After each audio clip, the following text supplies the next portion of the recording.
Box में जय जिनेंद्र लिखकर अपनी हाजिरी जरूर लगाएं।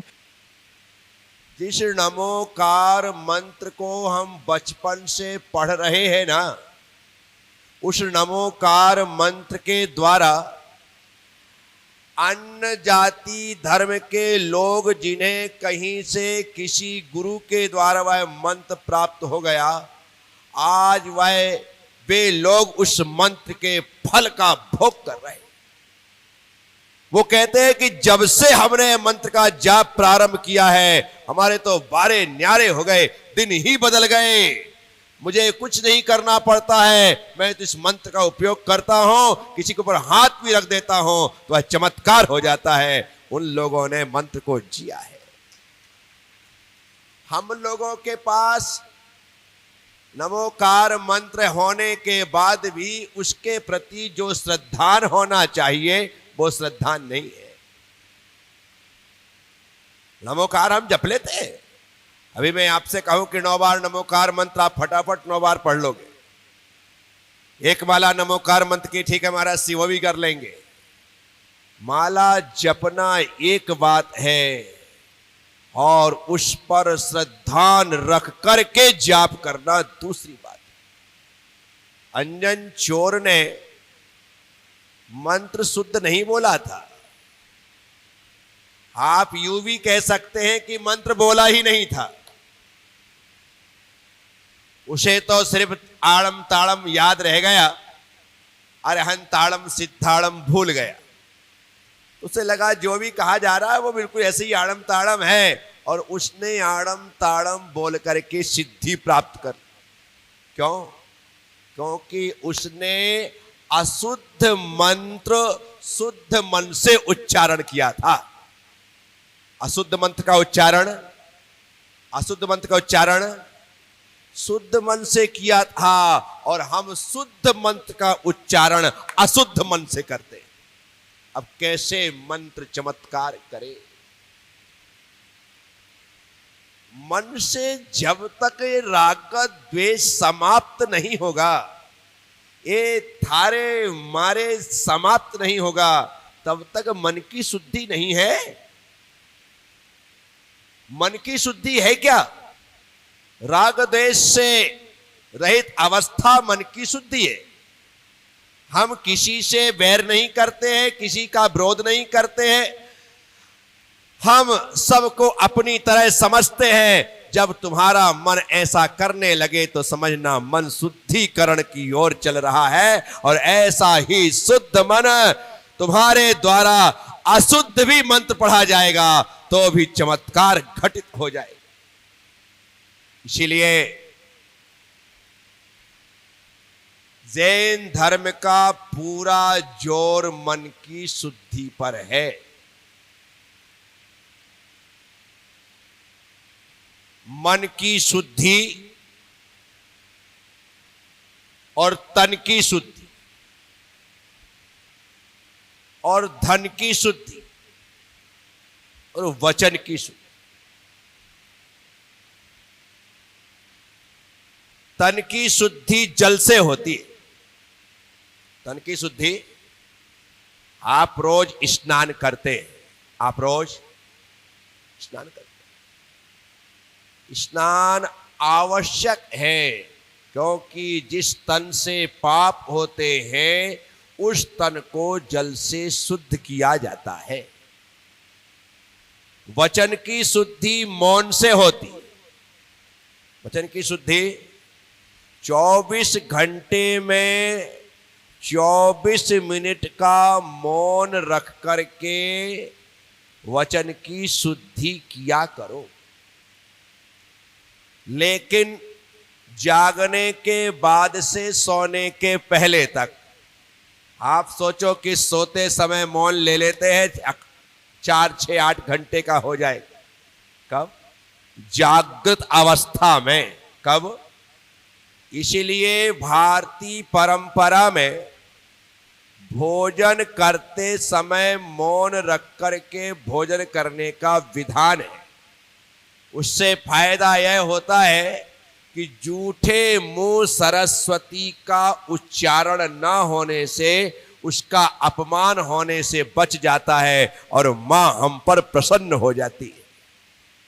लेकिन लोग अब मौन लेकर के खाना पीना छोड़ चुके हैं।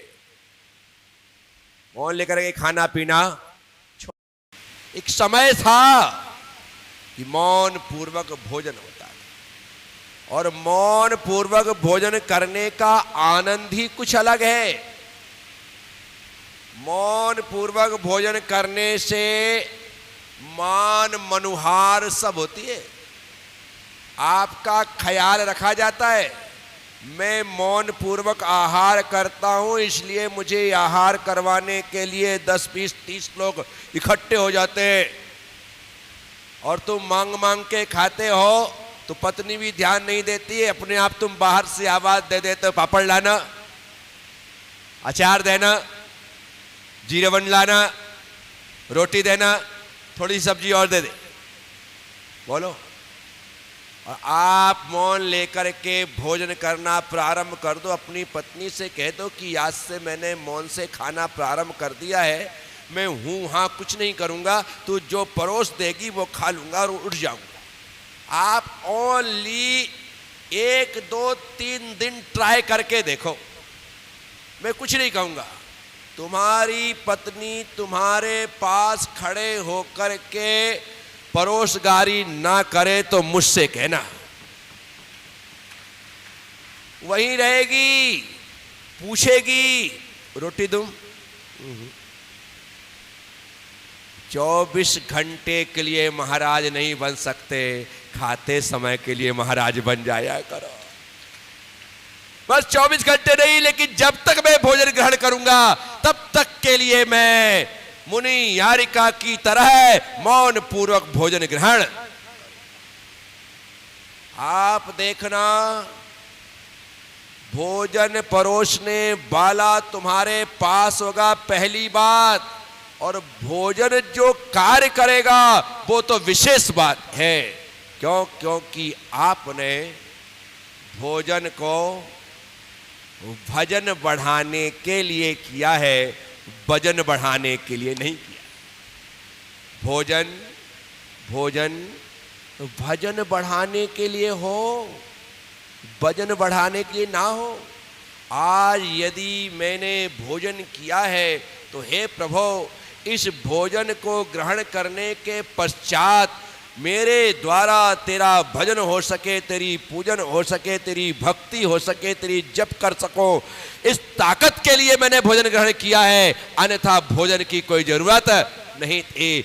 जो लोग इस भाव से भोजन करते हैं वे चक्रवर्ती भरत की तरह भोजन करते हुए भी कर्म की निजरा कर लेते हैं। भरतेश वैभव में कवि रत्नाकर जी ने एक चित्र खींचा है, भरत का जीवन लिखते कि भरत महाराज भोजन करने के लिए बैठे, महारानी सुभद्रा परोसगारी कर रही। भोजन करते करते अचानक यूं ग्रास उठाया, आंख बंद हो गई और हाथ बीच में ठिठक गए।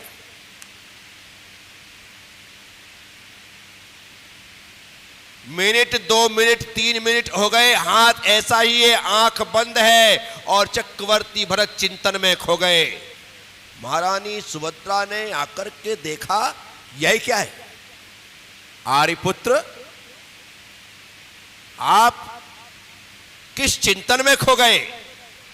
एकदम चिंतन से बाहर, ध्यान से बाहर निकल करके चक्रवर्ती भरत ने आंख खोली और कहा, देवी मैं सोच रहा हूं वह दिन कब आएगा जब मैं मुनि बन करके कर पात्र में आहार लूंगा।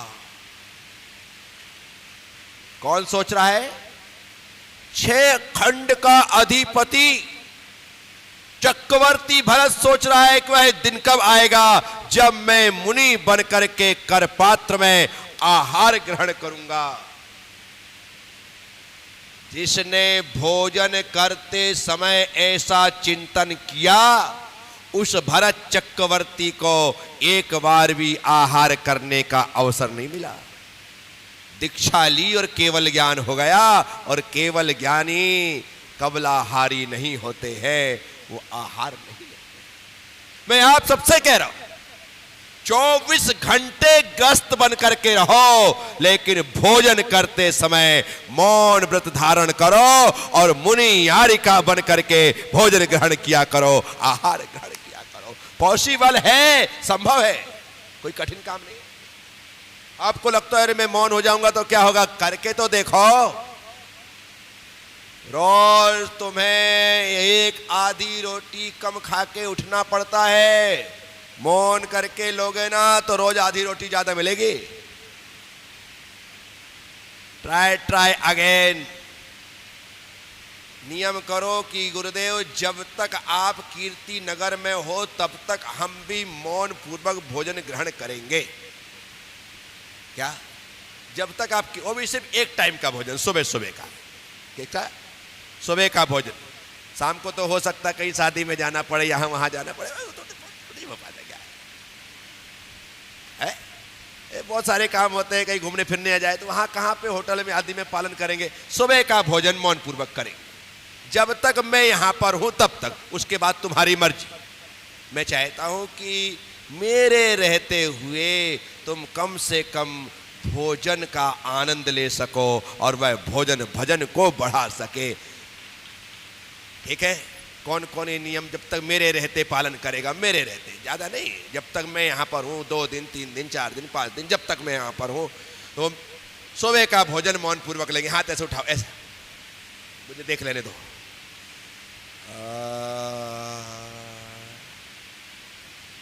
बहुत अच्छा, हाथ नीचे। प्रेम, गलती हो सकती है, आदत नहीं है, बीच में तुम बोल सकते हो, घबराना मत, नियम नहीं टूटेगा। बोलने में आ जाए, अरे तो मौन है, जैसे ही याद आए फिर से मौन चालू कर देना।